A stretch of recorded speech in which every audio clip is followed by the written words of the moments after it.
V novogoriškem športnem parku je tokrat igrala ekipa Domžal, ki je v pripravljalnem delu igrala dobro, tokrat pa so gostovali pri Gorici, ki je bila sijajna v prvem delu prvenstva. Tole pa je že eden izmed najpomembnejših dogodkov tekme. V 4. minuti 11-metrovka za Domžalčane, rdeči karton za Bernardoka, ki je igral z roko in z igralcem manj ostala goriška ekipa. Parker je bil natančen in izkoristil tole 11-metrovko za prednost gostov 0:1 že v 4. minuti. Premagan je bil vratar Kordas in Parker je zabil še svoj 8. gol v letošnji sezoni. Potem tudi prva akcija Goričanov. Tokrat je prišel do strela najboljši strelec Goričanov v prvem delu prvenstva Massimo Coda in meril mimo gola Vidmarja.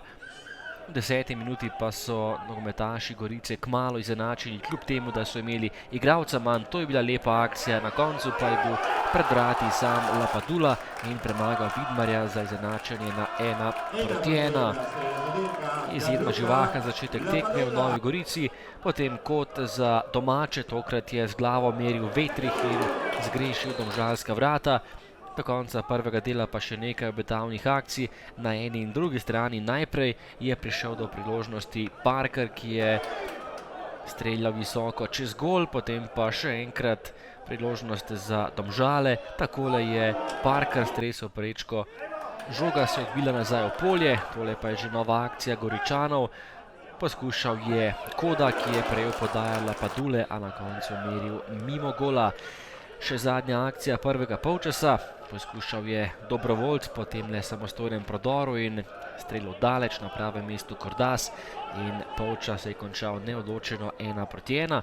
V drugem polčasu pa kar nekaj obetavnih akcij, tekma je bila še naprej izjemno zanimiva, najprej mimo gola Coda, potem je meril Danilevičius, ki še vedno čaka na svoj prvi gol v letošnji sezoni v majici Gorice.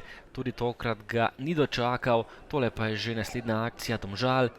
Živec je prišel do žoge in meril čez domača vrata.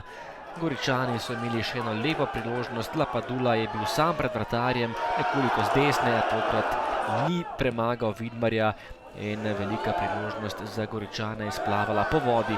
Tudi domači so potem nekaj lukenj pustili v obrambi in takole je prišel do strela Požek Vancaš, žoga je končala v naročju domačega vratarja, potem pa še strel Anefa z roba 16 metrov, takole je meril in spet je bil na pravem mestu Kordas. Ko je že kazalo, da bo tekma končana z 1:1, pa je domžalska ekipa dobila še eno veliko priložnost, to je bila nova 11-metrovka za gostujoče nogometaše. V žogi je še drugič stopil Joshua Parker, tokrat je meril po sredini in to je bila izjemna obramba Kordaza, ki je rešil goriška vrata in s tem domačim prinesel točko. Končni izid tekme v Gorici 1:1.